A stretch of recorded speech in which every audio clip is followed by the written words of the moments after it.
está disponível lá no canal, tá? Então, a gente inicia agora com a apresentação dos trabalhos dos pesquisadores que estão envolvidos com o projeto Agregar, iniciando aí com o Rafael com a parte de georreferenciamento. Olá, boa noite a todos. Tá todo mundo me ouvindo aí? Tá saindo áudio? Sim, Rafael. Sim. Ah, beleza, então vamos...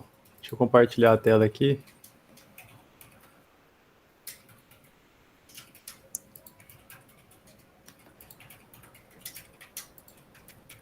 Tá aparecendo a apresentação? Tá aparecendo. Tá, sim. Tá aparecendo ela, a tela cheia? Não, tá aparecendo fechada. Espera aí, deixa eu... Mas a tela cheia é uma opção que a gente tem que abrir aqui no nosso Play. Não é? Não sei, espera aí, deixa eu mudar a janela aqui.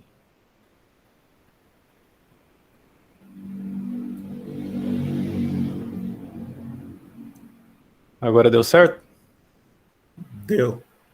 Tá abrindo. Deu. Tela cheia? Tá, então, pessoal, como o professor Luiz ele já introduziu, né? Eu estou fazendo aqui esse levantamento das propriedades, primeiramente agora de Rondonópolis, para conseguir estimar, né? Quais delas têm esse superávit e tem esse déficit de reserva legal. Tá? Então, a ideia é fazer isso de uma forma representativa, que mostre bem qual a propriedade, e a gente conseguir identificar quais são elas, né? Aonde tem e aonde não tem essa reserva, onde a gente pode focar, né? Então, isso aqui rapidamente, só mostrando qual é a legislação que está sendo utilizada para fazer essa análise, tá? Então, a principal delas aqui é a Lei 12.651, de 25 de maio de 2012, que é justamente o Código Florestal, né, que é a nomenclatura mais conhecida dela. Só que aqui para o Estado, nós temos essa lei complementar número 592, de 26 de maio de 2017, que foi regulamentada aqui pelo decreto 1031, do dia 2 de junho de 2017. Tá?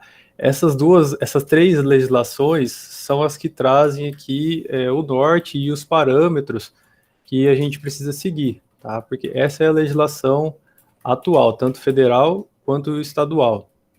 Tá? A nível municipal, a gente não tem nada que entre nesse assunto que a gente está tratando. Aí a gente tem mais algumas legislações complementares, né, que é a Lei de Unidades de Conservação e a Política Nacional de Pagamento por Serviços Ambientais. Tá. E aí, no decreto 1031, que é o que regulamenta a outra lei, tá, a gente tem no artigo 41 quais os percentuais de reserva legal que os imóveis rurais eles têm que ter para ficarem dispostos, daqueles que estão dispostos no artigo 68 do Código Florestal, porque lá no Código Florestal não existe um número, tá? A gente não tem um parâmetro, ele tem um valor assim, não é um valor, ele tem uma descrição mais genérica sobre o quanto de reserva legal que deve ser preservado. Então esse decreto, ele veio para, essa lei e decreto, né, vieram para dizer quais eram os valores absolutos que cada propriedade ela deveria ter, baseado no que ela tinha, tá? Então foi considerada aqui a data que a data limite aqui do dia 26 de maio de 2000. Então tem o antes de 2000 e o depois de 2000. Então as propriedades elas têm que se enquadrar, você tem que fazer o levantamento como eram essas propriedades nessa data aqui, do dia 26 de maio de 2000. Tá? Então o que ele vem dizendo, né, nos seus incisos aqui? Que primeiro, que um percentual de 50% para imóveis localizados em fitofisionomia de floresta, que converteram 50%. Ou seja, se em 2000 eles tinham convertido 50% da reserva legal que está na fitofisionomia de floresta, ele tem o direito de manter 50%. O 2, ele diz que um percentual de 20% em imóveis rurais localizados em fitofisionomia de cerrado, que é o que a gente tem mais comum hoje em dia. Quer dizer o quê? Que aqui na região deve ser mantido 20% de reserva legal. Porque lá atrás, no ano de 2000, eles já tinham convertido mais de 80%.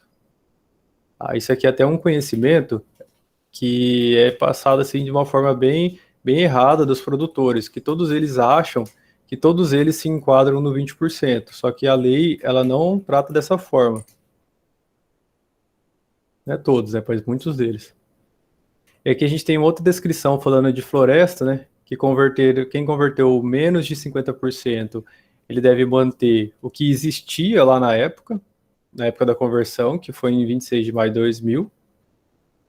A próxima, que imóveis localizados em fitofisionomia de cerrado, que converteram um percentual inferior a 80%, eles também devem manter aqui esse percentual da época da conversão. Por que isso? Porque ele não atingiu o mínimo, o máximo que ele podia abrir, que seria 80%. Então ele fica ali, ele só é permitido que ele tenha 20% de área aberta, no caso de imóveis na fitofisionomia de cerrado. E aqui já terminando essa parte mais chatinha, imóveis localizados em fitofisionomia de floresta, que converteram o percentual superior a 50%, eles deverão recompor, regenerar ou compensar a reserva legal para atingir esse percentual de 50%. Tá? Então, se ele ultrapassou o limite máximo, que é o benefício ali, que esse Código Florestal veio para perdoar todo mundo que tinha desmatado, se você passou de 50, mesmo assim, você tem que vir e regenerar até 50, ou compensar. A mesma coisa acontece aqui em imóveis rurais localizados em fitofisionomia de cerrado, né? Aqueles que converteram um percentual superior a 80, eles deverão recompor, regenerar ou compensar até atingir aqui o percentual de 20%. Essa parte aqui, ela é meio chatinha, assim, meio muitos números, é difícil de entender, mas eu recomendo que vocês dão uma olhada aqui, ó, artigo 41 do decreto, porque isso aqui é a chave. Isso aqui são os números que vão basear toda essa análise posterior aqui.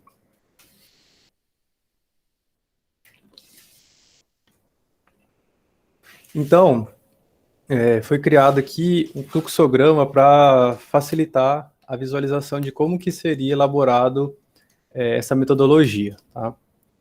Então, primeiro foi feita uma revisão bibliográfica, um embasamento teórico, e depois chegou-se nessa fase aqui de criação do banco de dados. Esse banco de dados, ele vai reunir tanto informações que estão contidas em bases cartográficas, como também de imagens de satélites. Tá? Então aqui a gente tem algumas informações importantes, que aqui temos o SRTM, que é uma missão de radar, que fez todo o mapeamento da altitude, né, ou da ipsometria do solo, que é justamente a questão de relevo. Qual que é a altitude, mapear os morros, como que é a formação, e com isso a gente consegue extrair parâmetros de declividade. Tá? E lá no Código Florestal traz para a gente que alguns parâmetros de declividade são formadores de APP, que são as bordas de chapados, topos de morro e as áreas com declividade superior a 25 graus. Isso geram APPs, e as APPs elas são importantes de você identificar elas porque elas são áreas protegidas pelo governo federal. Eles estão dentro da propriedade, mas eles são áreas que deveriam ser protegidas. Então, são áreas que têm a tendência de serem, pelo jeito que está aí o andar das coisas na SEBA, tem a tendência delas serem regeneradas e recuperadas nesses próximos anos. Tendência, porque nunca se sabe, né? Pode mudar a lei de novo e tudo alterar. E a gente tem também as bases cartográficas, algumas delimitações. A gente tem os limites políticos, a gente tem a divisa do Estado, o limite dos municípios. A gente tem uma ferramenta que está crescendo muito, que está ficando muito importante, que é o SINCAR, que é o Sistema Mato Grossense do Cadastro Ambiental Rural. Ultimamente eles deram uma atualizada algumas semanas atrás, então as informações lá estão melhores do que estavam antes. Tá? A gente tem também o CAR Federal. O CAR Federal é o Cadastro Ambiental Rural do Sistema Federal, porque o SINCAR ele é um sistema estadual que sincroniza com o federal, que o federal é o que vale, mas o SINCAR é o que é feito no Mato Grosso. É como se fosse assim, uma pré-etapa do CAR Federal. E temos também nas delimitações onde estão as unidades de conservação, as terras indígenas e as áreas de proteção ambiental, que são áreas que elas são áreas verdes, que é importante a delimitação delas porque geralmente elas são preservadas, né? Pelo menos na teoria elas deveriam estar preservadas. Então são áreas que elas devem ser excluídas da análise, porque o que a gente quer aqui é saber dentro das propriedades rurais. E não se deve ter propriedades rurais dentro dessas áreas aqui, tá? O que a gente tem hoje são propriedades dentro da unidade de conservação que são utilizadas justamente para fazer compensação de outras áreas, mas elas não são áreas utilizáveis, elas são só áreas de preservação, que é o que o professor estava falando anteriormente, dessa que você doa para o Estado, né? Então o produtor ele compra a área lá, ela existe um título, existe até um SINCAR, porém ela não é utilizada, ela é doada para o governo. E a gente tem também delimitações de uso do solo. Tá? Então a gente tem aqui, a gente tem da área inteira do Mato Grosso, qual que é a área consolidada, considerada pela SEMA, que é a Secretaria de Meio Ambiente do Estado, e a área consolidada é um outro parâmetro que leva em consideração as áreas que foram abertas depois de maio de 2008. Então a SEMA considera como área consolidada. Essa área consolidada, ela também tem aquele perdão, né, que eu tinha mencionado, que o Código Florestal veio dar um perdão a quem tinha aberto antes. Esse aqui é um outro tipo de perdão, principalmente para as áreas de APP, áreas de reserva que foram desmatadas, eles também não estão tendo que arcar com isso em termos de multa. Estão tendo que arcar com regeneração, com preservação, mas em termos de multa não. Então, por isso que é designado como área consolidada. Temos também a tipologia. Tá? A tipologia ela é baseada numa missão que chama RADAM, R-A-D-A-M. Foi uma missão que foi feita há alguns anos atrás, com um avião tirando foto, e aí eles conseguiram identificar quais as áreas que tinham as fitofisionomias de cerrado e fitofisionomia de floresta, que é aquilo que estava lá na legislação. Então, por isso que é importante aquela diferenciação, justamente por causa disso aqui. E aquela diferenciação, ela muda muito os parâmetros, as quantidades, as porcentagens de reserva que devem ser mantidas ou regeneradas, muda totalmente em função desse aqui da tipologia. E a gente tem também polígonos de desmate, para fazer atualizações com base nas imagens. A gente tem as imagens, a gente tem outras bases cartográficas, e esse desmate do PRODES ou do DETER, que ele traz aqui umas informações bem atualizadas de áreas que foram convertidas recentemente. Então a gente sabe lá que às vezes está mostrando que tem uma X quantidade de reserva, só que aí depois confere-se pelos desmates e percebe que aquela área ela já foi alterada. Então dá para usar ela também. Uma outra parâmetro que dá de usar são a imagem de satélites. Tá? Isso aqui é uma etapa bem demorada e que exige bastante capacidade computacional para estar processando elas, porque elas são imagens grandes e pesadas, ainda mais quando a gente está falando de uma área grande, uma área de bacia, área de Mato Grosso, né? Então isso demanda um certo tempo, porque elas precisam ser processadas e extraídas das informações que existem dentro dela. Que atualmente eu fiz esse processamento, eu fiz vários testes disso aqui para ver como que seria melhor representado, e hoje eu considerei uma base cartográfica que já tem pronta, uma base cartográfica que foi atualizada no ano passado, que é a base do Map Biomas. Eu fiz vários testes, eu rodei várias vezes isso aqui, e a diferença do Map Biomas estava muito pouco. Então, não valia a pena passar por todo esse processamento e toda essa demora, sendo que o resultado final era bem parecido, era quase idêntico. Então, eu utilizei o Map Biomas, as informações do Map Biomas, que é de acesso público, livre, no finalzinho tem o link. Aí desse banco de dados vão sendo extraídos os mapas temáticos, as informações, para fazer um prognóstico dessas áreas, de como que está acontecendo isso, né? E depois elaborar um modelo para fazer essa análise aqui de forma mais automatizada, mais simples. E expandir essa análise toda para um nível mais estadual. Tá?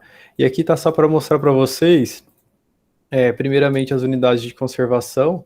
Aqui no município de Rondonópolis nós temos duas, né? A gente tem aqui a RPPN de João Basso, temos o Parque Estadual Dom Osório Stoffel e temos a aldeia indígena da Tadarimana, que é aqui na vizinha aqui da nossa sede do município.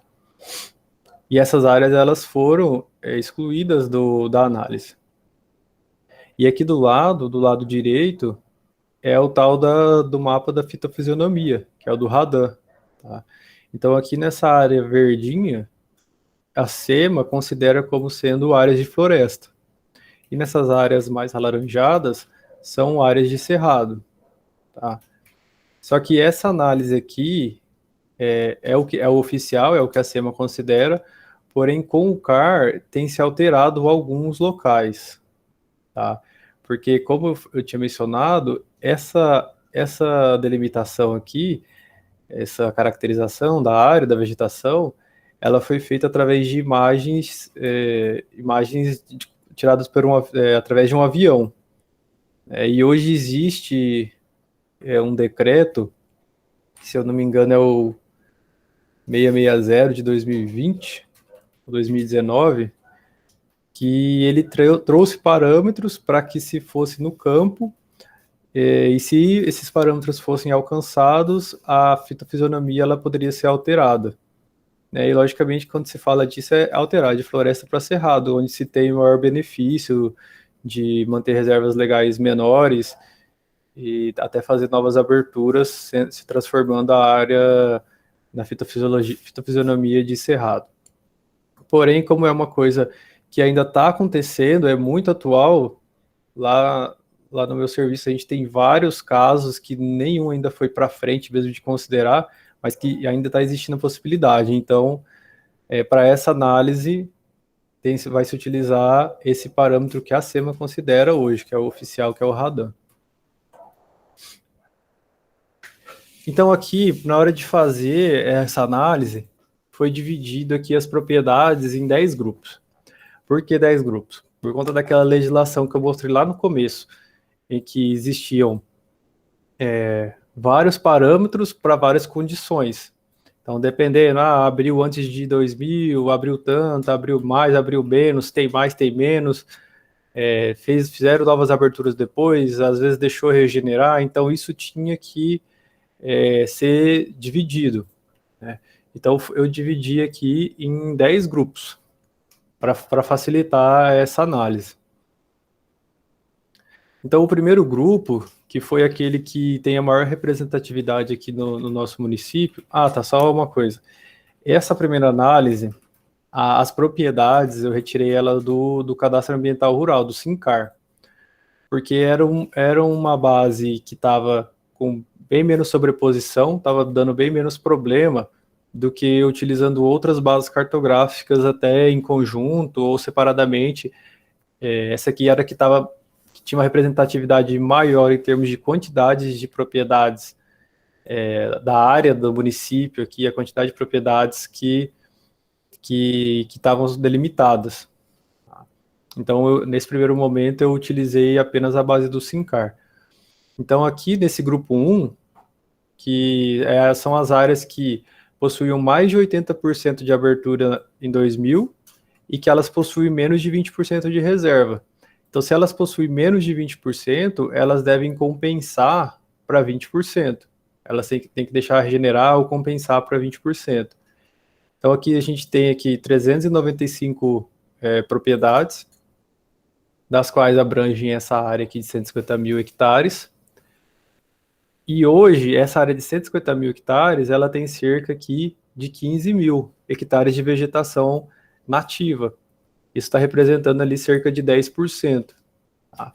Então, se fosse seguir a legislação, ter uma porcentagem de 20% de reserva legal, a gente precisaria ter aqui cerca de 30 mil hectares. Né? Então, a gente tem um déficit aqui só nessas mais comuns, só nessas 395 propriedades, a gente tem um déficit aqui já de 14 mil hectares, que podem ser explorados e pode ser vendido os créditos de reposição ambiental. Então, aqui no grupo 2, são as áreas que elas possuíam entre 65% e 80% de abertura. Por que 65%? Porque 65% de abertura quer dizer que tinha 35% de reserva. Tá? Então, e que ela tem entre 65% e 80% e hoje possui menos de 20%. Tá? Aqui a gente já está falando de uma quantidade de propriedades menor, de 43 propriedades. E mesmo assim, se a gente for fazer a mesma análise, deveria estar aqui entre 20% e 35%. No caso aqui, eu fiz uma subtração da área que tinha antes de cada propriedade com a área que tem agora, e existe aqui um déficit de 680. Né? Por isso que ele está variando aqui entre 20 e 35. Aqui já tem 680. E o grupo 3. Tá? São áreas que possuíam menos de 65% aberto em 2000, ou seja, em 2000 ele tinha 35% de reserva ou mais, e hoje eles possuem menos de 35% de reserva. Se possui menos de 35%, ele tem que compensar até chegar ao 35%. Tá? E para fazer isso, essas 59 propriedades, elas somadas, elas apresentam um déficit aqui de 803 hectares. Tá? Elas são bem menores, que a representatividade maior foi ali no grupo 1. No grupo 4, tá? Também aqui são áreas que possuem mais de 80% de abertura em 2000 e que possuem mais de 20% de reserva. Tá? Então, no caso aqui era para ser positivo. Eu pintei de vermelho, mas é positivo. São 66 propriedades. Elas têm aqui somadas 9 mil hectares de vegetação nativa e elas precisariam de ter só 5 mil. Tem 5 mil hectares, por causa que elas abriram mais de 80%, então elas teriam direito a ter só 20% de reserva, mas elas têm mais. Tá? E elas têm mais aqui 3.887, quase 4 mil hectares que podem ser utilizados para beneficiar aqueles outros que têm déficit.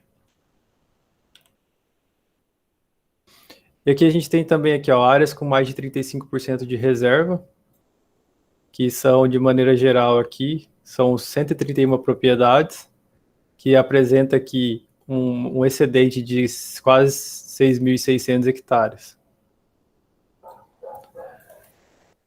O grupo 6, né, são aquelas que foram abertas entre 65 e 80, e que hoje possuem reserva menor que 35 e maior que 20.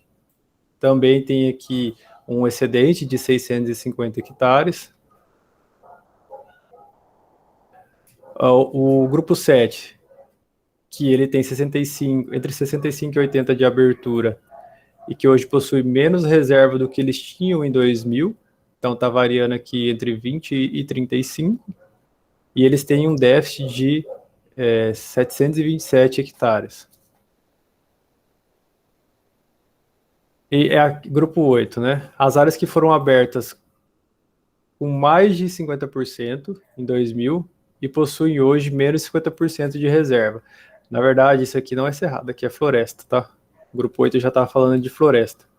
Aqui a gente está falando de 516 propriedades, com a área do bioma aqui de 100 mil hectares, uma área de vegetação de 24 mil, só que para atender a legislação, ela deveria ter 49 mil. Então a gente tem uma diferença aqui, um déficit de 25 mil hectares para atender essa legislação aqui. Aqui o grupo 9 também é floresta, tá? Foram áreas que foram abertas entre 50% e 80% em 2000 e possuem hoje menos reserva do que tinha em 2000. Por quê? Ela teria o direito de permanecer dentro desse intervalo. Por exemplo, se tivesse uma área lá que ela abriu 60%, ela teria o direito de manter... Quer dizer, ela deixou 60% de reserva. Então, ela tem o direito de ter 40% da área aberta. Só que, por algum motivo, foram feitas novas aberturas, de 2000 até hoje. Então, essas áreas que deveriam ter aqui esse percentual, elas apresentam um déficit aqui de 6.200 hectares. E por último, tá, também aqui floresta, foram áreas que foram abertas com menos de 50% em 2000 e possui hoje mais de 50% de reserva legal.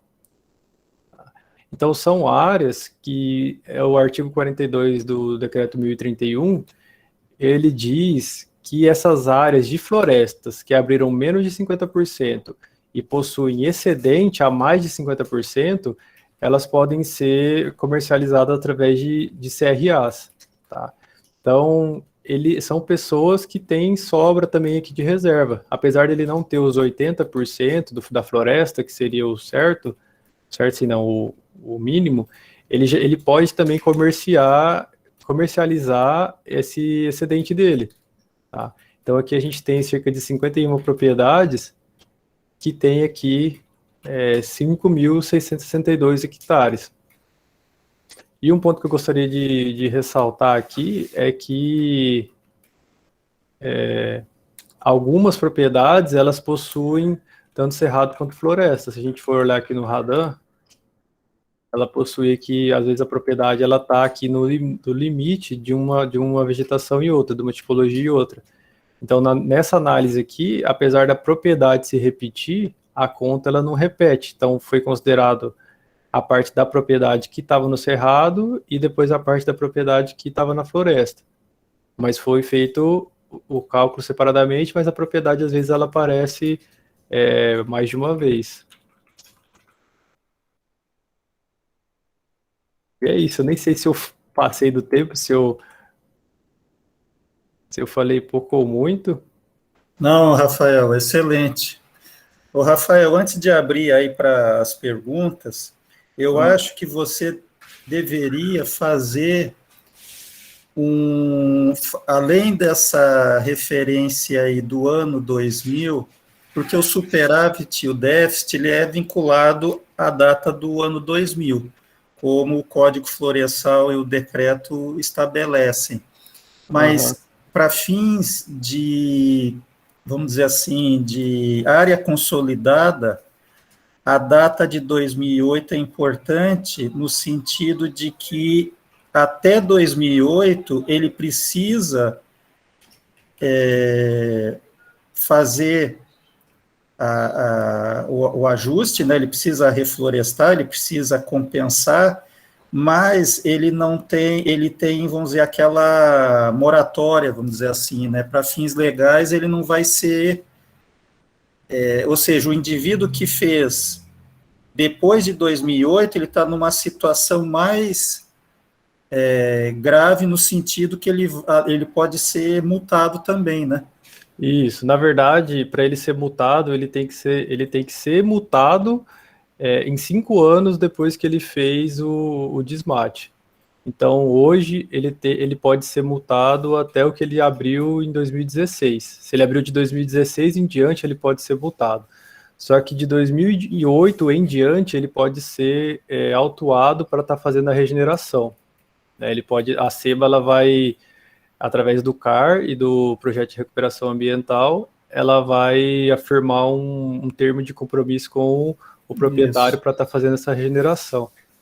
Eu acho que ter essa visualização de georreferenciamento, se você conseguir fazer esse corte também do 2008, porque aí seria os proprietários que estão, vamos dizer, na situação mais,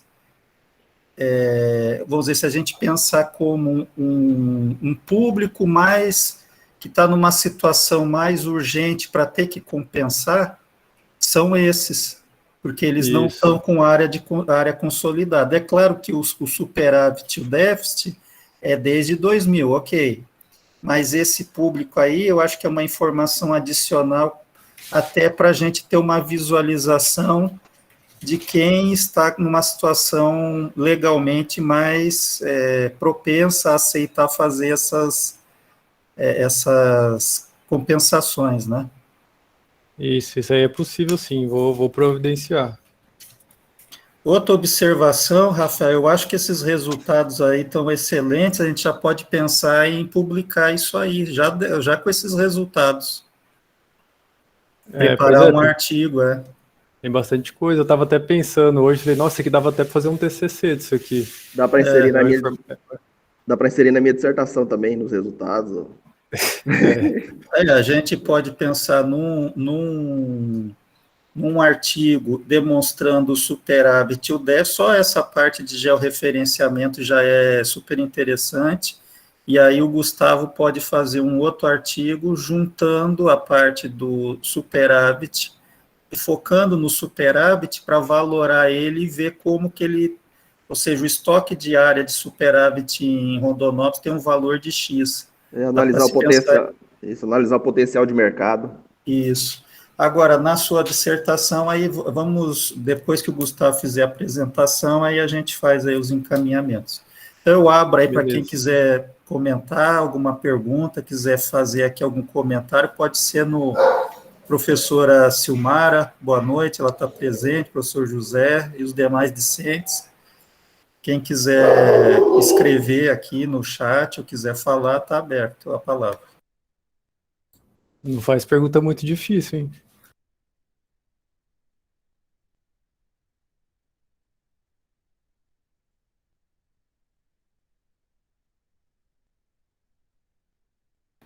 Ok, então, a professora Silmara está parabenizando aí.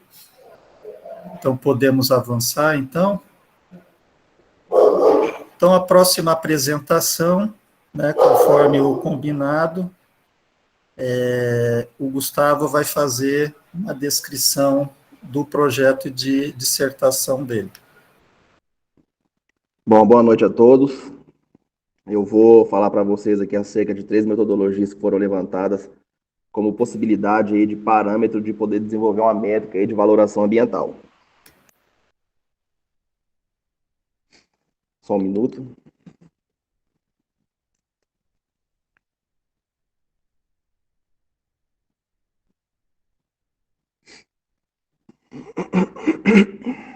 Está aparecendo bem pequeno, Gustavo. Tem que aumentar um pouco aí. E agora? Isso, tá bom. Bom, então vamos lá. Possibilidades de metodologia de valoração ambiental. A princípio serão 3 métodos aqui que vão poder nortear aí, né, o desenvolvimento de uma métrica de valoração, ou até mesmo ser utilizados aí para poder simular a valoração ambiental aqui para o município de Rondonópolis. Bom, a primeira metodologia foi levantada do seguinte artigo, com o seguinte título: o potencial da compensação de reserva legal no município de Querência, Mato Grosso. O objetivo aqui foi verificar elementos importantes para o funcionamento do esquema de compensação, né, na percepção de potenciais compradores e vendedores de CRA, lá no município de Querência. E o método foi entrevista com produtores rurais lá do município.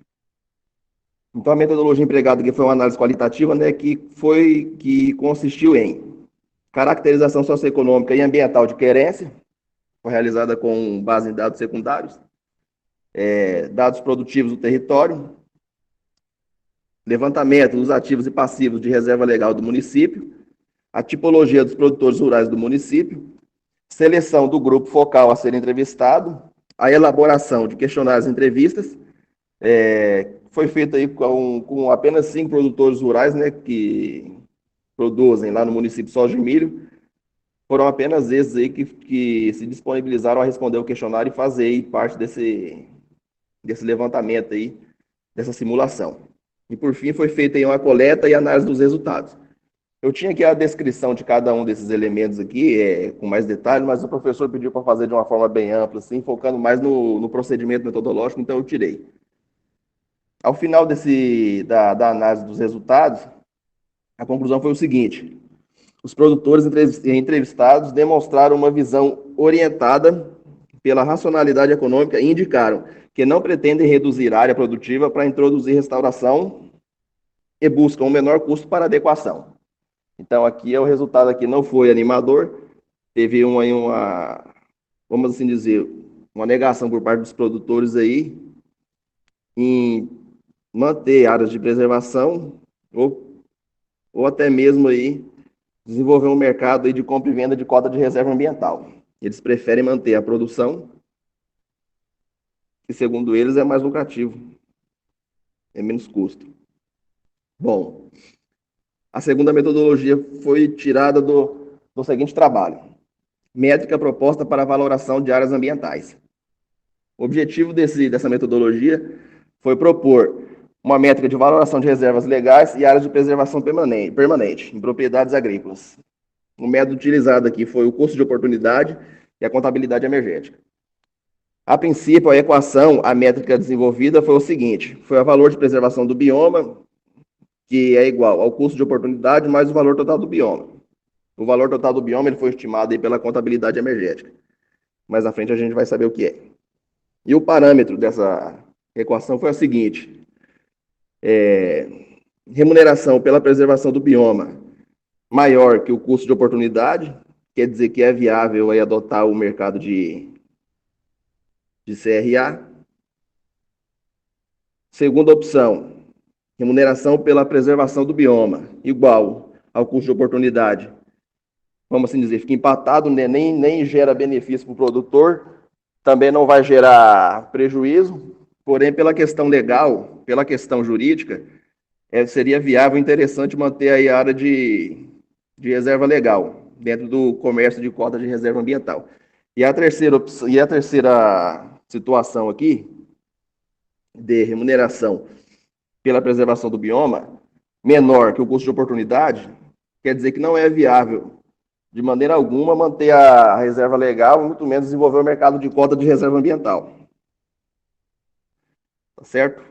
Esse é o parâmetro básico para essa equação. Bom, o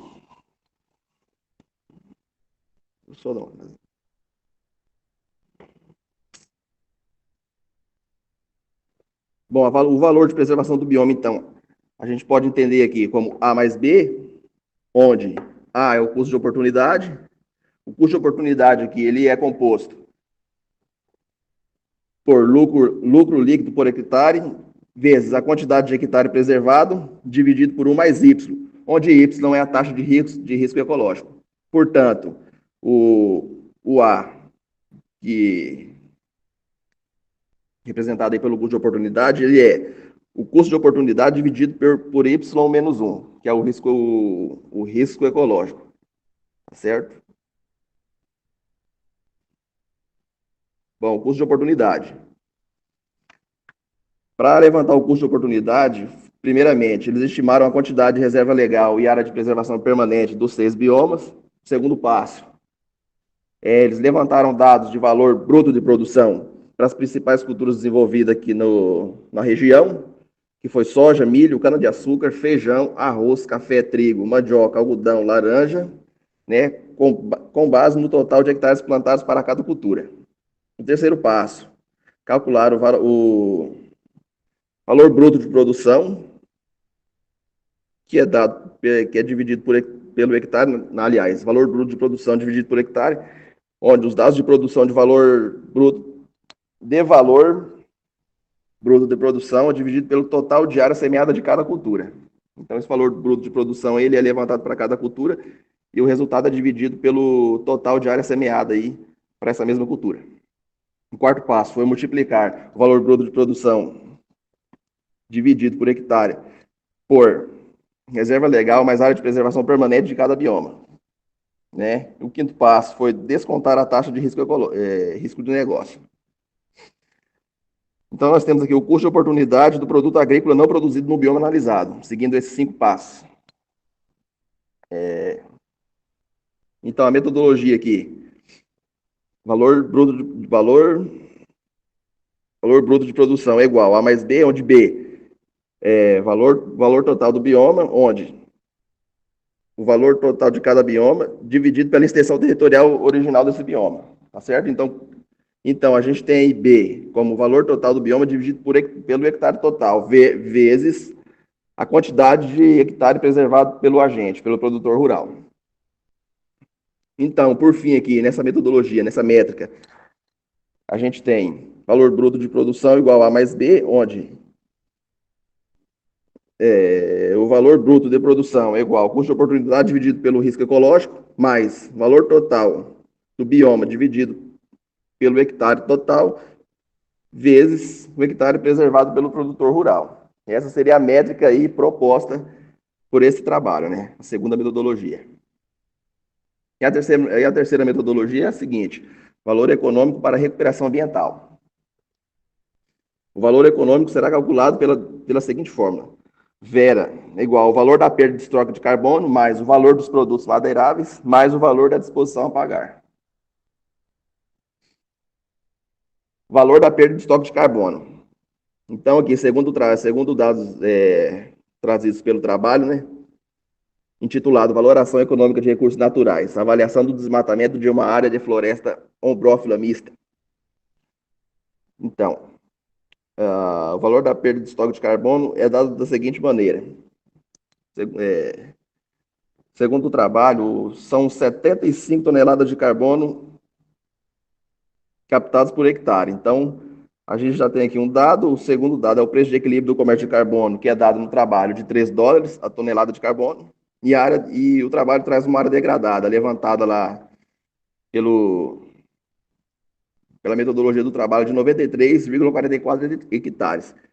Então, se a gente processar todos esses dados aqui, todos esses dados secundários, a gente vai ter o valor da perda de estoque de carbono, que é 75 vezes 3, ou seja, 75 toneladas de carbono por hectare, vezes $3, que é o preço de equilíbrio de carbono que o trabalho nos dá, vezes 93,44 hectares de área degradada. A gente vai ter aqui um valor de $21 mil e 24 dólares de valor de perda de estoque de carbono, traduzidos em valores econômicos, né, por hectare. Produtos madeiráveis. Esses são os parâmetros. O trabalho traz para a gente aí esses parâmetros de volume de toras, lenha e valor de mercado por hectare dos produtos madeiráveis, onde todos esses dados processados e calculados aí dão um valor de desmatamento de produtos madeiráveis de R$ 27.359. Não, aliás, isso deixa eu só dar uma olhada, que eu acho que será que eu coloquei esse dado certo? Aqui está 27 milhões, mas eu vou ter que conferir. Se eu não me engano, é 27 mil.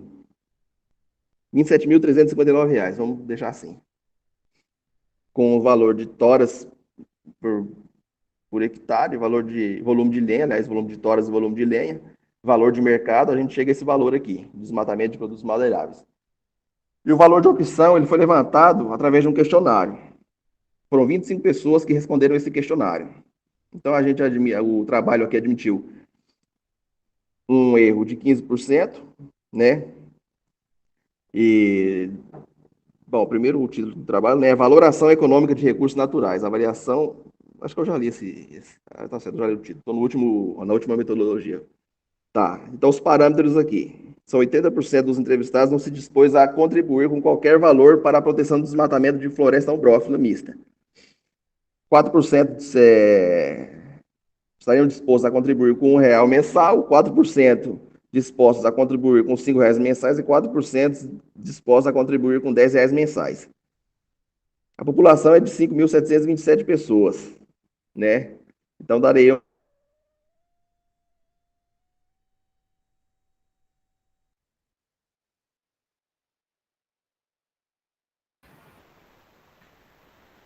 Rafael, Gustavo, Está ouvindo?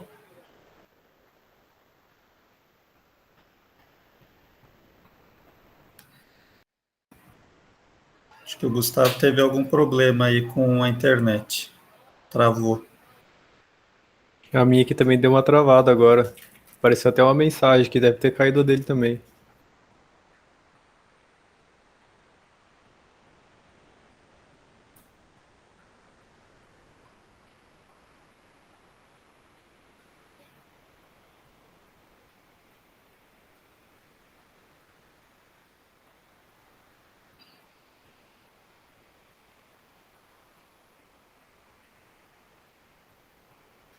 Então, vamos fazer o seguinte, vamos continuar com o Marcos. Ok, professor.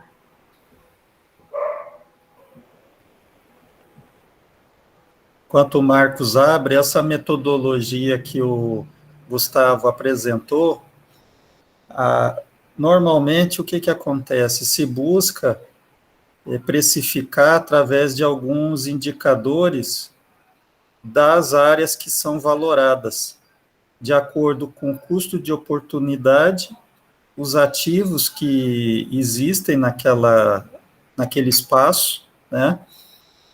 E certas variáveis de serviços ecossistêmicos.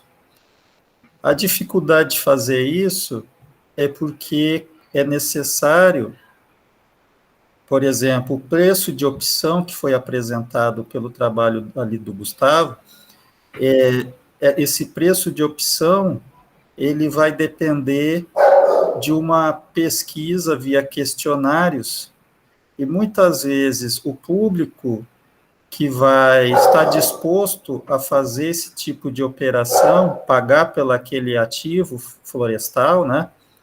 Ele necessariamente ele não é exatamente aquelas pessoas que são entrevistadas. Então, se a gente pensar, por exemplo, em termos de preços, né, de operações lá de mercado de crédito de carbono, né, as pessoas que vão ser entrevistadas, no caso, é feita entrevistas até com o público local, né, sendo que o mercado para esse tipo de ativo pode ser muito maior, né, então tem limitações, enquanto que a análise de georreferenciamento ela é ampla, né, e ela é possível você identificar com instrumentos tecnológicos, a valoração ela muitas vezes é muito local e específica. Então, por isso que nós temos que tentar, assim, da forma que eu vejo, é ter um mecanismo de valoração que também seja tecnológico, que não dependa ou pelo menos numa primeira medida, não dependa de informações que são obtidas de forma qualitativa, né? Mas isso é uma questão, um desafio que nós temos. O Gustavo está aí? Não. Estou sim, professor. Tá aí? Está aí? Ô, professor, caiu com a slide. Eu não vi que a conexão caiu. Você consegue abrir e finalizar? Nas Consigo, entrevistas. sim. Consigo, sim. Lá na parte das opções. Quantas pessoas estão dispostas a pagar? Ah, sim, ok. Só um minuto. Então, nessa questão das pesquisas qualitativas via questionário, isso aí é um problema desse tipo de valoração. O Marcos ele vai mostrar que tem uma alternativa tecnológica para isso, né? Pode continuar, Gustavo. Ok. Tá, estão me ouvindo? Sim. Tá certo, deixa eu só voltar no slide.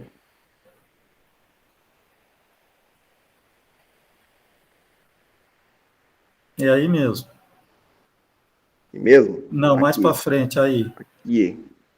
Bom, então, o levantamento do valor de opção foi feito através de um questionário, né? 25 pessoas responderam esse questionário, onde 88%, né, dos entrevistados não se dispôs a contribuir com qualquer valor para a proteção dos remanescentes de floresta ombrófila mista. 4% do total de pessoas que responderam esse questionário se dispuseram a pagar R$ 1 por mês, 4% se dispuseram a pagar R$ 5 por mês, 4% se dispuseram a pagar R$ 10 por mês. Com uma população de 5.720 habitantes, a gente teve aí um valor de R$ 12.828. E essa contribuição aí, vigente um tempo aí de 30 anos, gerou um valor de opção de R$ 4.618.224. Então, feito o levantamento desses três indicadores para levantar o valor da Vera, né? A gente teve aí valor de perda de estoque de carbono, R$ 45.201. Valor dos produtos madeiráveis, R$ 27.359.232. E o valor da disposição a pagar, levantado através de questionário, uma simulação aí de intenção de contribuir com a preservação do remanescente da floresta, a gente teve um valor aí estimado de R$ 4.618.224, que é o fim do cálculo aí da soma desses três levantamentos aí, estimou aí um valor por hectare de R$ 32.022.657. Então, esse seria o valor do hectare no possível aí mercado de cota de reserva ambiental. Essa foi a terceira metodologia. Bom, foram essas três metodologias aí que a gente levantou. Alguém tem alguma dúvida? Falei rápido demais? Não, ô Gustavo, só para finalizar essa parte, Sim. você observa ali, se você quiser mostrar aquele slide que apresenta o Vera ali, o final do Vera. Sim, deixa eu só mostrar lá, peraí. Lá no final, Ok. que deu o resultado ali, Ixi, o último. eu não sei como é que eu Você volto o negócio. observa que tem um valor do estoque de carbono, um valor, Aqui, ó.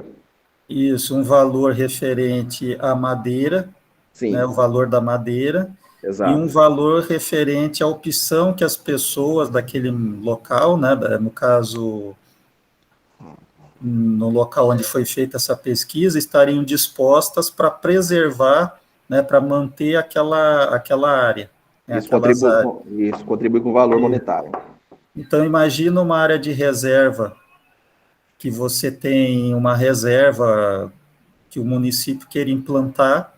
Como é que ele vai precificar isso? Ele pode precificar observando, né, o estoque de carbono que tem Carbono. naquela área, ver quanto é que vale, ver qual é o estoque de madeira que, caso fosse derrubada, quanto que valeria, e ter uma avaliação, né, qualitativa de como que as pessoas estariam dispostas, por exemplo, visitar esse parque, uma coisa nesse sentido, né? Sim. Isso aí você pode pensar, né, em desenvolver algo nessa ideia, né? Ah, Agora, sim. só que aí você tem que observar o seguinte: existem outros serviços ecossistêmicos além do carbono, né? Por exemplo, o estoque hídrico daquela área, né? Então, aí, de certa forma, não está considerando todas as possibilidades, porque está considerando só a floresta em si. Sim, só a floresta. Então, você pode pensar de outros instrumentos, que aí o Marcos vai apresentar uma possibilidade, que ele inclui também o aspecto do carbono, né, e o aspecto da água, né, e os serviços ambientais de forma geral para precificar, né. Sim. E aí você pode pensar em acrescentar itens aí de precificação, não ficar só no estoque de carbono e na madeira, entendeu? É, Considera isso, recuperação de nascentes, é o que a professora Silmara está colocando. exatamente. Mas, ok, muito bom, vamos seguir então. Tá, Marcos, sim, ok. Deixa eu só tirar aqui.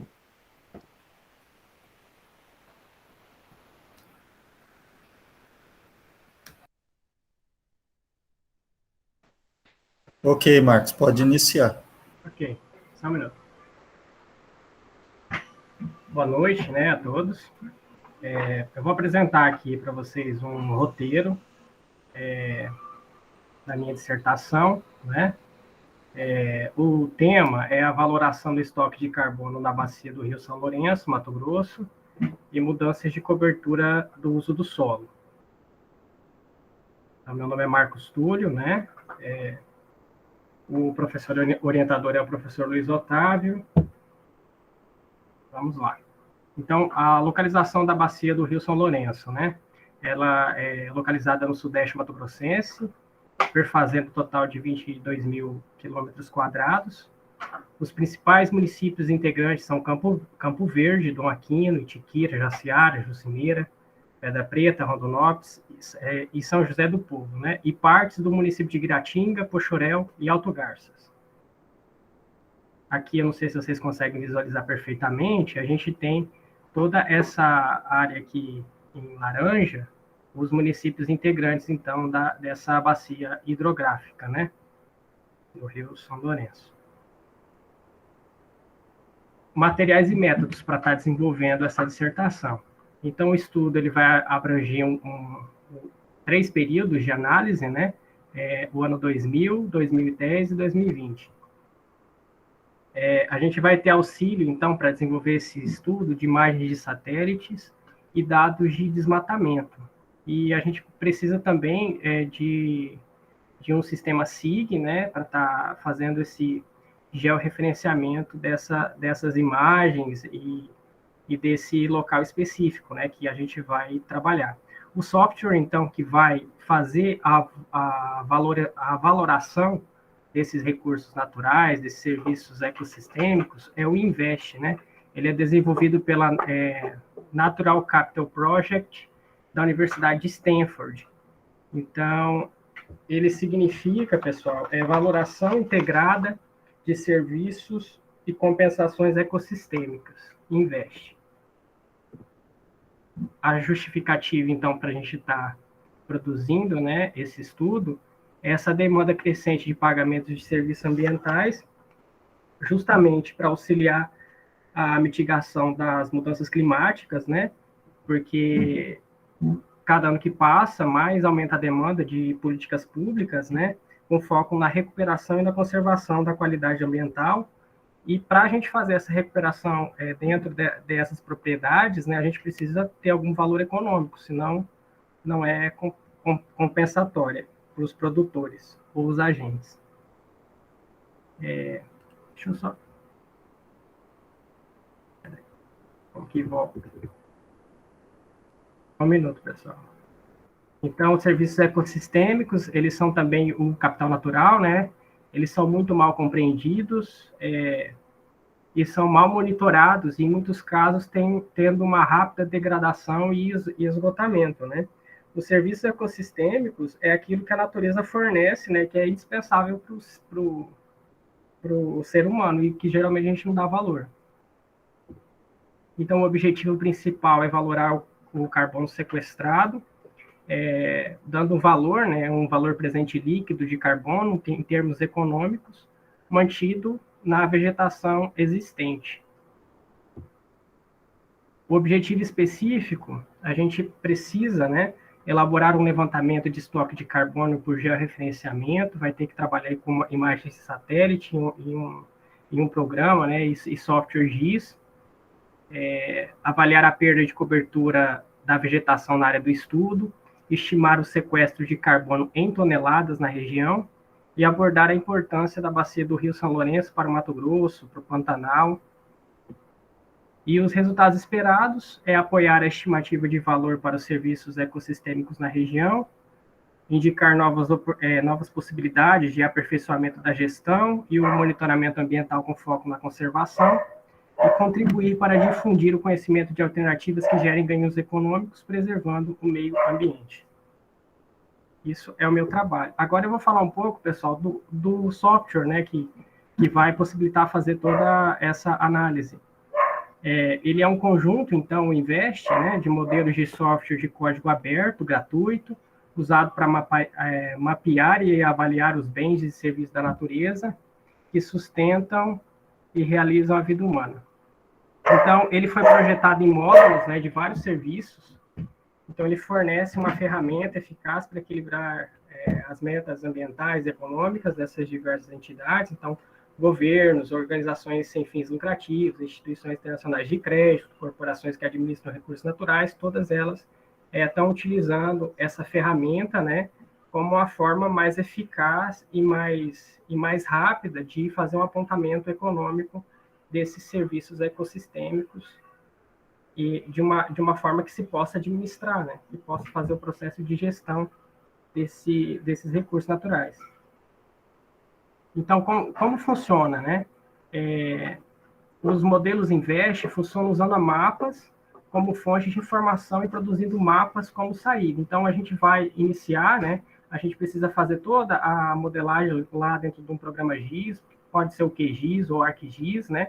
E aí a gente vai produzir um mapa. E esse mapa a gente joga dentro do Invest, que vai, como resultado, fazer o cálculo dentro desse mapa que a gente colocou lá. Então, os retornos do Invest resultam em termos biofísicos, por exemplo, tonelada de carbono sequestrado, ou em termos econômicos, valor presente líquido desse carbono sequestrado. O aplicativo é autônomo, ele é independente, né, ele não precisa de nenhum software GIS, precisando de um software de mapeamento como QGIS ou ArcGIS para visualizar os seus resultados, e requer habilidades básicas e intermediárias em software GIS. Então, isso aqui, pessoal, é uma visão geral de todos os serviços ecossistêmicos que essa plataforma pode avaliar, né? Lembrando mais uma vez que a gente precisa fazer, então, um mapa, né? A gente precisa pegar uma imagem raster do local que se quer analisar. A gente faz todo o detalhamento dentro do QGIS ou do ArcGIS, aí a gente coloca para o software poder lançar aí o cálculo, né?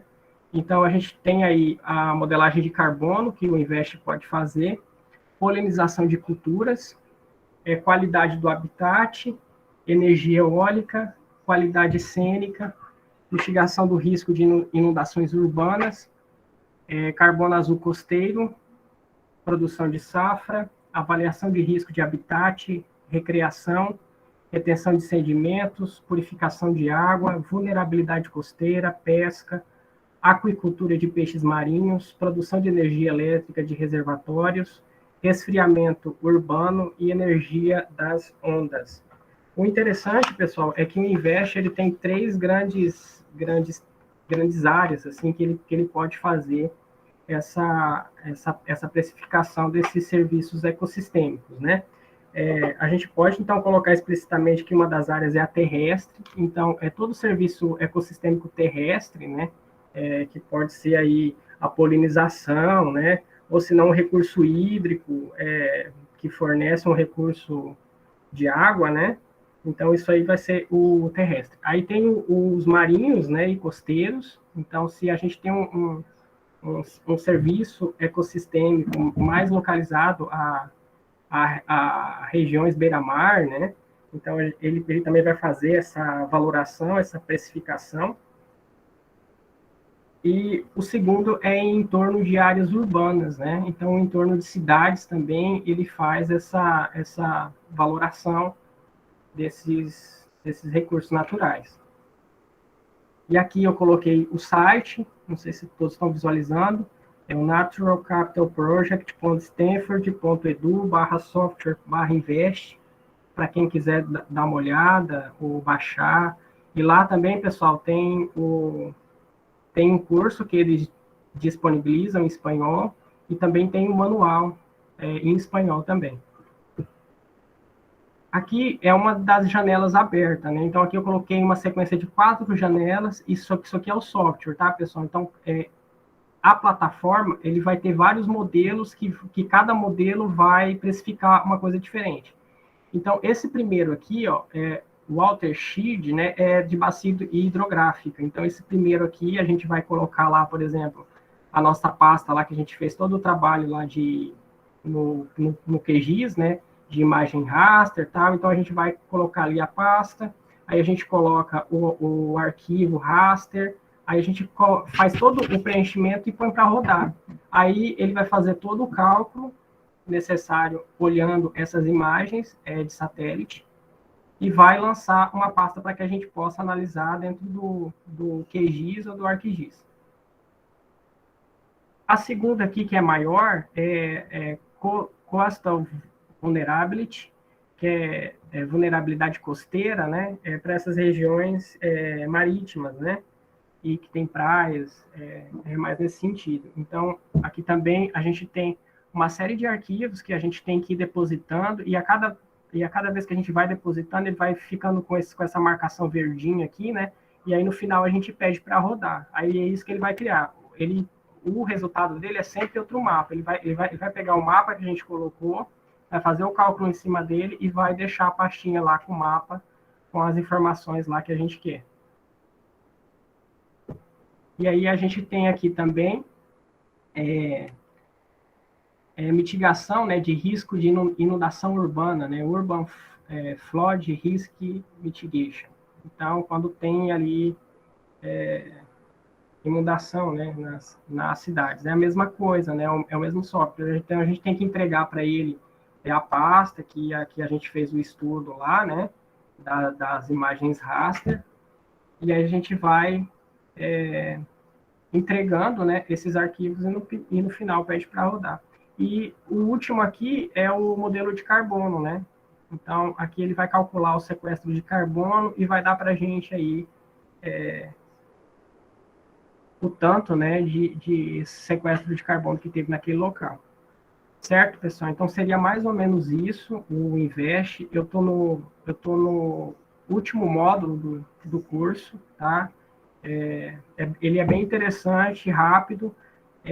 O desafio maior mesmo é o nível, né, que você precisa ter intermediário ou avançado em GIS, né, ou em QGIS ou ArcGIS, para estar fazendo aí a modelagem, né, dos arquivos de satélite. Aí você entrega para o programa, ele faz o cálculo.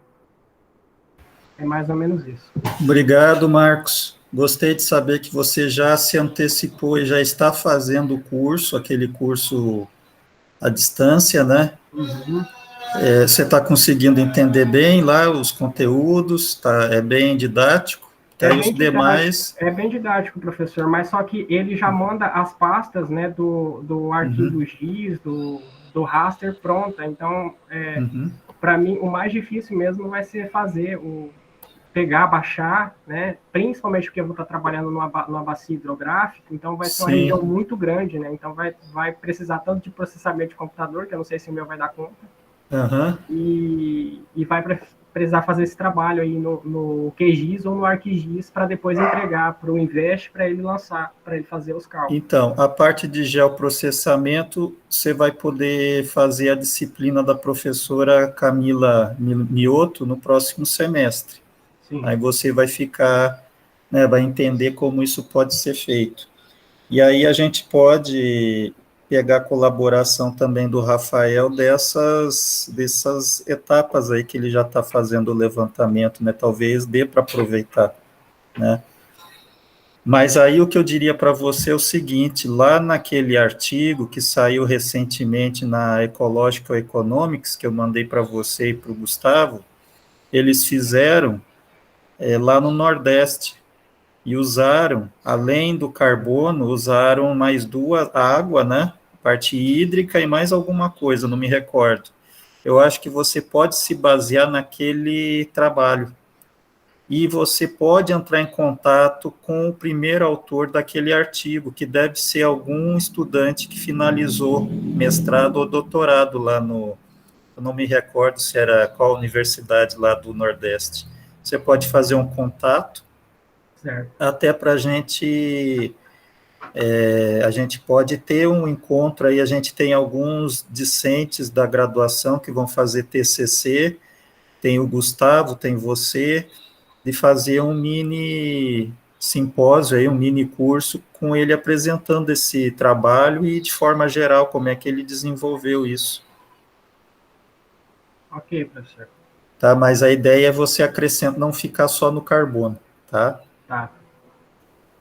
Bom, e para finalizar, então, vamos apresentar um resultado já de pesquisa que foi desenvolvido pelo grupo do Anderson, Jennifer e a Águida, né? Sim. Primeiramente, boa noite. Só vou... Está um pouco baixo, Anderson. Agora melhorou? Melhorou. Tá tudo certo. Boa noite. Vou compartilhar aqui.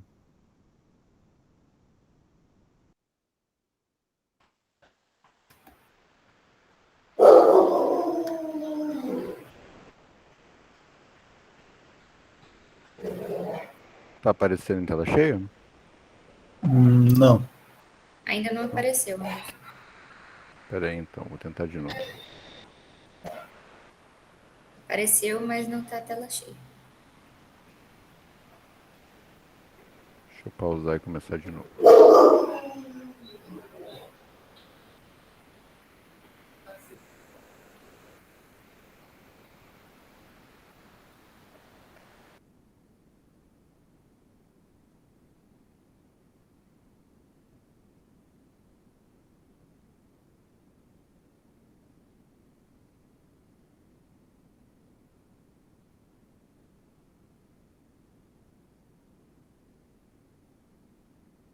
Agora foi?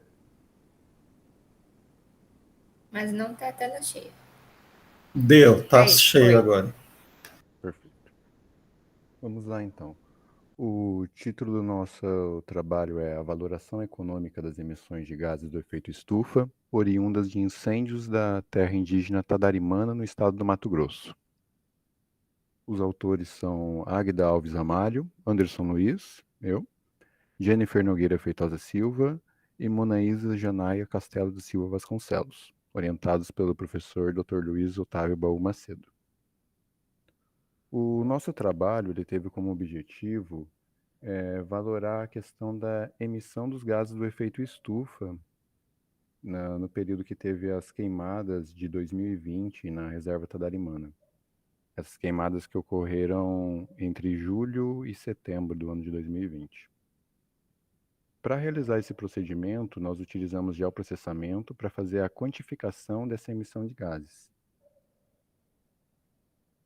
A área de análise da terra indígena Tadarimana, ela fica localizada entre os municípios de Rondonópolis e Pedra Preta, que tem acesso pela rodovia MT-270. Ela fica a cerca de 50 quilômetros do centro de Rondonópolis. E na comunidade indígena tem cerca de 9.600,22 hectares, sendo que no ano de 2020 viviam cerca de 620 indígenas da etnia Boé-Bororô. Aqui a gente tem uma localização dela, da área da reserva em branco tracejado. Ela fica mais ou menos nessa localização de Rondonópolis e aqui a localização de Rondonópolis ao sul do estado do Mato Grosso. Aqui a área central de Rondonópolis. Para realizarmos esse trabalho, nós utilizamos o Google Earth para visualização das imagens, juntamente com o site Sentinel Hub. Assim conseguimos delimitar as melhores datas para pegar as imagens do satélite. Utilizamos também o site do IBGE e do BD Queimadas para conseguir essas imagens e assim baixamos os arquivos Shapefile para fazer as edições, escolher as camadas que melhor iam se adequar para mostrar o que a gente necessitava para esses dados, que era o caso mostrar as áreas verdes, as áreas que foram queimadas e as áreas que não tinham cobertura vegetal. E o programa utilizado para poder fazer essa contabilização dos dados foi o QGIS, que tem licença aberta. Dentro desse processo, a gente teve que fazer essa parte do tratamento dos dados para corrigir distorções geográficas, ou falhas de transmissão de dados, ou ocorrências atmosféricas. Porque no momento que as imagens são baixadas, elas podem vir com uma nuvem em cima, dependendo da data. Isso também possibilita para fazer a mensuração dos dados. Elas podem vir com uma pequena distorção, porque, no caso, se a imagem do satélite ela foi tirada em um determinado dia, dependendo da localidade que foi essa imagem, ela só vai aparecer uma nova imagem que vai compor o restante da área que a gente precisa na próxima semana, quando o satélite realmente passar por uma órbita parecida com aquela que ele estava. Então, às vezes, para algumas áreas, é complicada essa questão para poder baixar os dados. Se der sorte de a área estar no meio, mais ou menos, da imagem shape de file, perfeito. Já não tem essa complicação. Aqui uma pequena comparação visual para a gente ter uma noção de como foi esse processo de queimada. Aqui a gente tem uma imagem de julho de 2019, que é bem na época da estiagem, considerando que a queimada que ocorreu em 2020 também foi na época da estiagem, e aqui em setembro de 2020. Dá para a gente verificar bem a questão da comparação, que temos áreas meio azuladas, meio esbranquiçadas na imagem de setembro de 2020, que essas áreas estão relacionadas com a cicatriz do fogo, que é o local que mais sofreu com a queimada. E podemos ver alguns pequenos resquícios ali de áreas verdes ainda em setembro de 2020, que são os locais que a queimada não chegou até aquele local, ou apenas ocorreu uma queimada parcial. E em julho de 2019 a gente consegue ter essa proporção de como deveria estar esse local se não tivesse ocorrido a queimada. Vale enfatizar também a questão de que, embora as queimadas de estiagem elas ocorram em geral relacionadas de método natural com a queda de raios, esses raios só ocorrem com o início da temporada das chuvas, que no momento que vem uma tempestade vai ocorrer de cair aquele raio, vai ter uma pequena queimada, mas no momento a chuva vai extirpar aquele fogo. E diferentemente do que ocorreu aqui, que foram várias queimadas em locais diferentes, como a gente vai ver mais para frente. Para realizar essa mensuração de dados, então, como já dito antes, foi utilizada uma composição falsa cor, que é uma composição em que, após baixar essas imagens, nós escolhemos as imagens que mais vão favorecer o tipo de dado que a gente está buscando. Se estivermos buscando uma questão de um rio, é uma camada de imagem diferente. Se estivermos buscando a questão da queimada, é uma camada diferente. Se estivermos buscando a questão do solo e assim por diante. De acordo com a camada escolhida, nós conseguiremos visualizar, conforme a edição por falsa cor, de uma forma mais destacada dos outros detalhes da imagem. Primeiramente, nós realizamos uma quantificação da área queimada, com a utilização do aplicativo, e depois a valorização do estoque de acreditação do carbono, perdido mediante aos incêndios florestais. Os dados verificados ocorreram entre julho e setembro de 2020, como já dito anteriormente. Lembrando que esse processo para fazer essa quantificação da área queimada e para assim a gente conseguir um dado mais correto, ele foi feito pelo aplicativo que, com a composição falsa cor, ele conseguiu delimitar pixel a pixel a quantidade de área que foi queimada na localidade. E aqui a gente já tem uma das imagens que utilizamos já tratada. Aqui podemos verificar na área em azul mais escuro. Nós temos as áreas de mata que não foi incendiada ou sofreu um incêndio parcial. De azul mais claro, azul médio, nós temos as áreas que foram completamente queimadas. E ali, na tonalidade branca, nós temos a área do solo que é referente a estradas, solo exposto ou gramíneas. E dá para verificar também a questão dessas bolas vermelhas, esses círculos vermelhos que representam os focos de calor.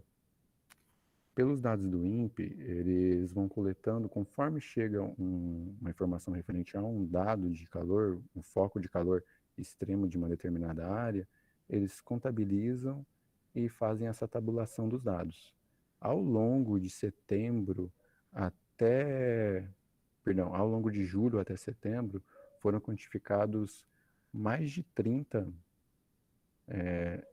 focos de incêndio dentro da área da reserva Tadarimana, se não me recordo mal, 37, e o restante foi verificado nas proximidades da área, sendo que utilizamos também a questão dos focos de calor das localidades próximas, pois, em geral, esses focos de calor eles são contabilizados pelo INPE porque eles estão relacionados com o incêndio, onde tem um foco de calor é onde ocorreu um incêndio, e esse incêndio ele pode ter as faíscas levadas pelo vento. Então, numa localidade que está próxima da área da reserva, como a gente pode ver essas aqui que estavam até próximas do município de Rondonópolis, da área urbana, essas faíscas podem ser encaminhadas com fogo até chegar na reserva, causando um incêndio ainda maior.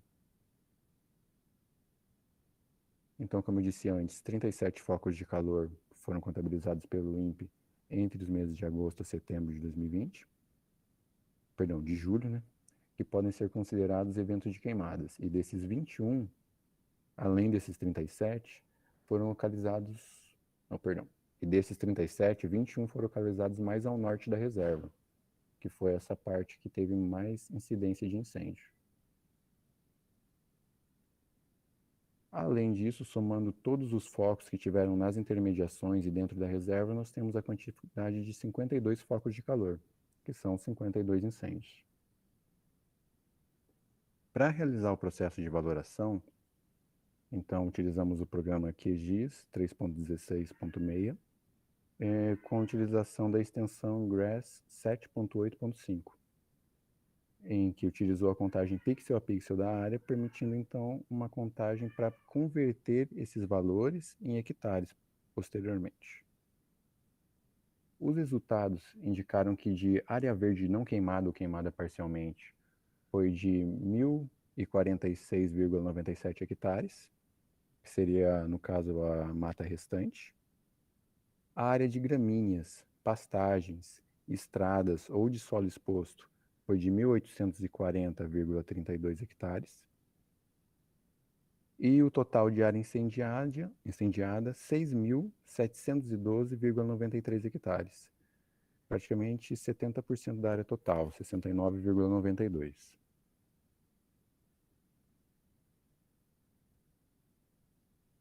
Referente à valoração do dano ambiental, foi necessário, primeiramente, realizar a caracterização da formação florestal atingida.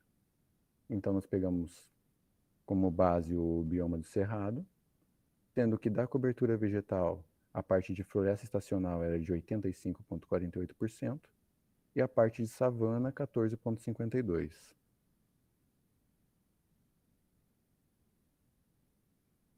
Referente à quantificação do estoque de carbono, vimos que essas estimativas elas têm uma variação entre 60 a 90 toneladas por hectare no caso do Cerrado, pelo método de Jakosky de 2014. Então, como medida paliativa, adotamos uma densidade média de 75% de toneladas de carbono por hectare, e multiplicando esse parâmetro pela densidade de carbono por hectare de área desmatada, que foi de 6.712,93 hectares, conseguimos a quantidade de 503.469,75 toneladas de carbono. Para tal, também utilizamos o valor do dólar para tal, utilizamos o valor de $3 por tonelada de carbono, que é utilizado pelo Protocolo de Kyoto. Ele pode variar, no caso, entre 3 e 10. Escolhemos os 3 por ser uma abordagem mais branda nessa questão. E pela média de cotação do dólar de 2020, que estava entre 5,1572 décimos de reais, utilizamos uma média de densidade de carbono de 75 toneladas de carbono por hectare, que pela área de 6.702 hectares, nós estimamos o valor de perca ambiental de R$ 7.788.677,03. Isso apenas a questão da emissão de carbono que foi perdida. Ainda teria, se fôssemos considerar pelo padrão do Verra, como já apresentado anteriormente, teríamos a questão o valor que poderia ser pago por meio de questionário pelas pessoas que gostariam de preservar a área, mas pelo tempo hábil para realizar esse trabalho, e até a questão de que queríamos realizar algo que fosse mais sucinto, optamos por não realizar essa questão do questionário, pois a quantidade de participantes que íamos conseguir não ia chegar perto do ideal. E referente ao fato de que também não chegamos a visitar a aldeia devido ao fato de que todos não estávamos vacinados devido ao Covid, nós também não tivemos a quantidade de madeira por área para poder fazer essa quantificação também. Além disso, o objetivo principal nosso era fixar na questão do estoque de carbono. Sem contar a questão também de que esses 7.788.000 reais, eles poderiam ser convertidos para a comunidade indígena na forma de benefício. E por terem sido perdidos, além do fato deles não ganharem esse valor, eles perderam isso em investimento para a própria comunidade. Basicamente, foi isso. Ok, obrigado, Anderson. Então, esse trabalho aí, inclusive, já foi publicado aí no jornal A Tribuna, né? Porque ele mostra o custo dessas queimadas em termos econômicos, ou seja, eles perderam quase 8 milhões de reais que poderiam, em tese, ser transformados se não tivesse queimado a floresta, né? Agora eles não têm mais como vender isso aí, né?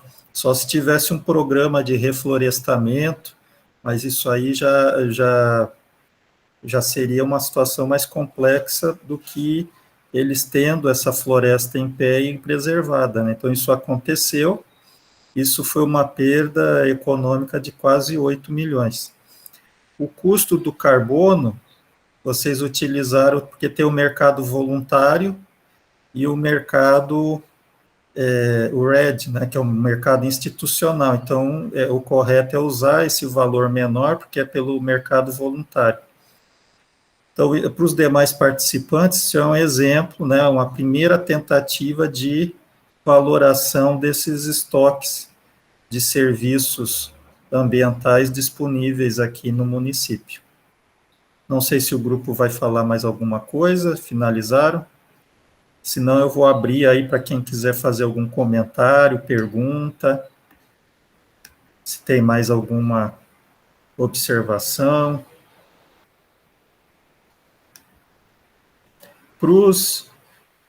A professora Silmara, muito bom termos uma estimativa das perdas de valor devido às queimadas para reforçar a necessidade de pensarmos formas de mitigação. Exatamente. Então, no caso do Anderson, nesse trabalho, o objetivo não é a valoração do que existe, é enfatizar como o custo desses incêndios é um custo elevado, que é muito superior do que se gastaria para não haver, né, não haver essas perdas. Professora Silmara, por favor. Boa noite. Professora, eu vou pedir licença para fazer uma pergunta, até uma curiosidade. Eu já vinha pensando nessas questões, né? A gente está numa região de tantas queimadas. Eu até vi essa reportagem, né? Foi uma matéria que saiu realmente publicada aí. E me chama atenção até nessa questão de, como eu falei, da mitigação, né? Porque parece uma coisa tão difícil da gente pensar em como resolver, claro, né? Nada é milagroso. Mas eu fiquei curiosa dentro desse levantamento, né, dessa estimativa, o quanto que isso a gente consegue uma precisão, né? Como que qual que é a precisão que a gente consegue ter nessas estimativas com essas ferramentas que a gente tem hoje, né? E que os meninos estão trabalhando aí? O que a gente pode pensar nessa questão de precisão?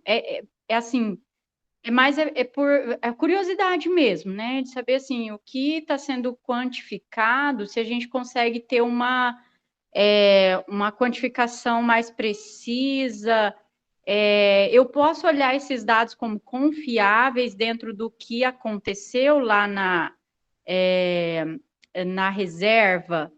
Acho que, não sei se fui clara na minha pergunta, é mais curiosidade mesmo, porque eu estou agora conhecendo, né, os trabalhos de vocês, e estou mais aqui de curiosa e também tentando pensar, né, dentro do aspecto da minha área, né, que a gente trabalha com essa questão de foco de calor, a questão também dos ventos, né, que acabam carregando né, esses focos de incêndio, acabam espalhando isso e tornando, às vezes, a coisa mais incontrolável. Então, é mais uma curiosidade, professor. Você pode me falar um pouco sobre essa questão da precisão desses levantamentos?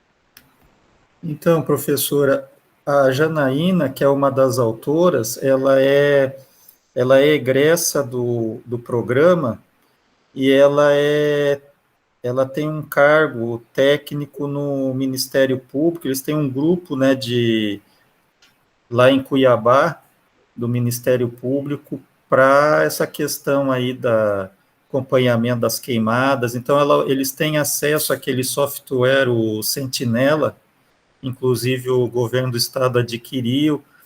Então, assim, eu não sou especialista em georreferenciamento, mas o que, assim, a técnica que foi usada para identificar os focos, o quanto foi desmatado, né, chegou a 60 e tantos por cento da área da reserva foi queimada, né, e aí considera o que era área de floresta, o que era área de cerrado, então isso aí tudo está sendo considerado, né, então eu acredito assim, eu não sou a pessoa mais indicada para dizer quão, né, preciso mas, assim, o aspecto do georreferenciamento, eu acredito que seja bastante preciso, que eles até pegam o período da data X, a data Y do ano passado, né, todos os focos, a área que foi queimada, a cobertura que tinha, né, aí a precificação sempre vai depender, ou seja, esses 7 milhões é verdadeiro ou não é verdadeiro? Porque cada projeto de crédito carbono, ele vai ser comercializado. No mercado voluntário, vai depender oferta e demanda, né? Mas esse preço de 3 é o valor mais barato que tem no mercado cotado atualmente. Então, assim, esse valor o que significa esse valor? Significa que se essa terra indígena fosse feito um projeto de venda desses créditos de carbono, eles poderiam ter uma receita que agora não é mais possível, que geraria em torno aí de 8 milhões. Isso aí poderia ser um instrumento de política pública, né? Ou seja, o município, o estado, organizar essas terras indígenas, pensando na ampliação agora do Acordo de Paris, mudando o governo, né? Primeiro, o pressuposto é que vai ter que ter uma mudança política no país, né? E isso aí poderia ser uma política pública que geraria receita para esses agentes aí. O Anderson e a Jennifer querem comentar. Anderson, depois Jennifer. Então, professor, até no caso a dúvida da professora Silmara a respeito de como é feito esse processo, de qual é a confiabilidade dele, sobre a tabulação dos dados, no momento que baixamos os arquivos Shapefile, temos a opção de escolha qual layer, qual arquivo que vai ter o melhor funcionamento para o dado que a gente está esperando neste momento. Por exemplo, se eu pegar a parte do arquivo Shapefile que é referente ao infravermelho, ele vai mostrar de forma melhor a parte das queimadas. Então, ele vai refletir melhor a questão das chamas. Então, nesse caso, para ele fazer a contagem pixel a pixel, é muito melhor eu pegar ele do que acabar pegando uma camada que ia verificar, no caso, vamos supor, ia ser melhor para utilizar a parte dos rios. A composição que a gente utilizou foi uma composição 746, foi a camada 7, a camada 4 e a camada meia. E dessa forma, nessa composição, foi que a gente conseguiu um melhor dado para que o sistema pudesse fazer essa contabilização pixel a pixel da área.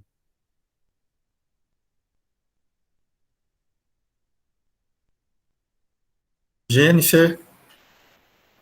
Não, o Anderson já explicou que até para a gente, quando começamos a parte de geoprocessamento, foi um pouco complicado entender, porque é etapa por etapa para chegar nessa composição que foi feita, né? E em relação aos cálculos, é algo que já é praticado no mercado voluntário, como o professor falou, e é a forma como órgãos governamentais, aqui em Rondonópolis e Itiquira, se eu não me engano, utilizam para poder multar as pessoas que colocam fogo, né, no caso. Então, já é uma prática, esse método do cálculo já é praticado oficialmente.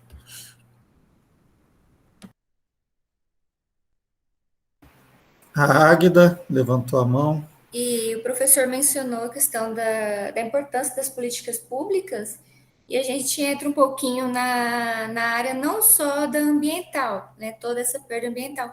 Nós temos também os prejuízos à saúde, não só dos indígenas da região, quanto de toda a região ao redor. No município de Rondonópolis, é comum, na época das queimadas, a gente vê a cidade fica toda cinza, a fumaça vai longe. A gente não conseguiu quantificar, fazer um trabalho acerca desses dados, porque não tem informações fiéis. A gente procurou no CASAI, que atende os indígenas, procurou na FUNAI, até com o próprio cacique da aldeia, e eles não têm essas informações. Então, a gente não conseguiu quantificar em relação à saúde deles, o que foi agravado com as queimadas. Então, Águida, isso é uma situação, mas assim, para um trabalho mais, né, de mais fôlego, uma ex-aluna aqui do programa, que é técnica ali da enfermagem, esqueci o nome dela, ela fez um artigo na mesma disciplina, que eles trabalham, né, com internações de questões respiratórias, e isso aí pode ser, vamos dizer, o custo, né, disso aí para o SUS e tudo mais, né. Então, ela chegou a fazer um artigo nessa linha. Agora, no caso de vocês, né, teria que ser ampliado, e eu acho que uma situação que eu pensei na época é porque nós estamos nessa época da pandemia e do Covid. Exatamente, aí as condições respiratórias Isso. acabam se confundindo. Confunde, então Chegou o período sabia... aí de 2020, né? Eu acho que daria, mesmo que a gente tivesse tempo né, daria uma dificuldade metodológica de separar exatamente, porque muitas pessoas têm sintomas, mas, né, não são internadas, não fazem exame, e pode ser tanto Covid, como pode ser algo vinculado aí à poluição e coisas do tal. Sim. Isso.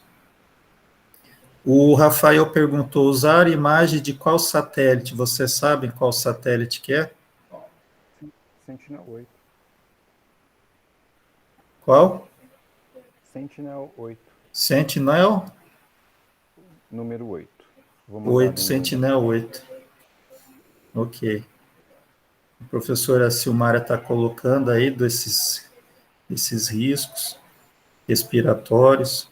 Então, eu agradeço a todos, né, a gente já está quase 9 horas, agradeço a participação aí da professora Silmara, acredito aí que um aspecto de parceria futura, talvez, é porque esse projeto, na medida que ele esteja já elaborada, uma das possibilidades é desenvolver metodologias de inteligência artificial para que esses processos de captação de imagens, de identificação, né, desses parâmetros, por exemplo, que o Rafael está fazendo e montando, é quase um trabalho artesanal, né? Tem os softwares, as ferramentas, mas é um instrumental que ainda poderia ser desenvolvido um mecanismo automatizado para isso, né? Aí talvez com o pessoal aí da ciências da informação, não sei, é algo que eu ainda penso aí para o futuro.